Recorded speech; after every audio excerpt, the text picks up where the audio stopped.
ଜୟ ଜଗନ୍ନାଥ ସାଙ୍ଗମାନେ, ମୁଁ ହେଉଛି ଆପଣମାନଙ୍କର ଓଡ଼ିଆ ଗୁଣ୍ଡା। ତ ଆଜିର ଭିଡ଼ିଓ ଷ୍ଟାର୍ଟ କରିବା ପୂର୍ବରୁ ମୁଁ କିଛି କହି ରଖିବାକୁ ଚାହୁଁଛି। ଯଦି ଭିଡ଼ିଓ ଭଲ ଲାଗେ ଲାଇକ୍, କମେଣ୍ଟ, ସେୟାର, ସବସ୍କ୍ରାଇବ୍ ନିଶ୍ଚିତ ଭାବରେ କରିବେ। ତ ଚାଲନ୍ତୁ ଡେରି ନକରି ଭିଡ଼ିଓଟିକୁ ଷ୍ଟାର୍ଟ କରିବା। ଭାଇମାନେ ଶୁଣ, ଗୋଟେ କଥା ମୋର ସବୁ ଭାଇମାନଙ୍କୁ, ଯଦି ଆପଣମାନେ ସମସ୍ତଙ୍କର ଭଲ ଚିନ୍ତା କରିବେ ନା, ସମସ୍ତେ ଆପଣଙ୍କର ହିଁ ଖରାପ ଚିନ୍ତା କରିବେ।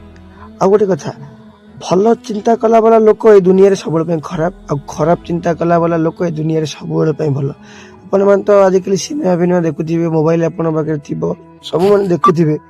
ଆପଣମାନେ ନିଶ୍ଚିତ ଭାବେ ଜାଣିଥିବେ, ଯିଏ ଆଜିକାଲି ଭଲ କରୁଛି ସେ ଖରାପ, ଯିଏ ଖରାପ କରୁଛି ସେ ଭଲ। ମୁଁ ମୋ ଏକ୍ଜାମ୍ପଲ ନିଜେ ଦେବି। ମୁଁ ଯାହା ପାଇଁ ଭଲ କରି ଦେଖିଛି, ସେ ମୋ ପାଇଁ ଖରାପ ବି ଚିନ୍ତା କରିଛି। ଆଉ ଆପଣମାନେ ବି ଯାହା ପାଇଁ ଭଲ ଚିନ୍ତା କରିଥିବେ, ସିଏ ଆପଣଙ୍କ ପାଇଁ ଖରାପ ଚିନ୍ତା କରିଥିବ। ସେଥିପାଇଁ ଦୁନିଆରେ ନା ସାଙ୍ଗ, ନା ଭଲ ପାଇବା, ନା ବାପା ମା ବି କେହି, ସମସ୍ତେ ସମସ୍ତଙ୍କ ସ୍ୱାର୍ଥ ପାଇଁ ହିଁ ନିଜକୁ ଆପଣମାନଙ୍କୁ ୟୁଜ୍ କରନ୍ତି। ନିଜ ସ୍ୱାର୍ଥ ନଥିଲେ କେହି କାହା ପାଇଁ କିଛି ନୁହଁ। ପରୀକ୍ଷା କରି ଦେଖନ୍ତୁ, ଯଦି ଆପଣ ସାଙ୍ଗ ଜଣେ ପଇସା ମାଗୁଛି, କହିବେ ନାଇଁ ପଇସା ନାହିଁ, ସେ କାଲି ତମକୁ ପଚାରିବନି ବି।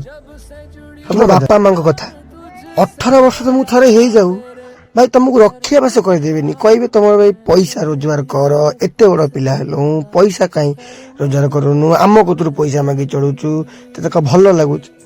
ଭାଇ ସହିପାରିବନି ସେତେବେଳେ। କଥା ଶୁଣ, ନିଜେ ମେହନତ କର, ଆଗକୁ ଚାଲ।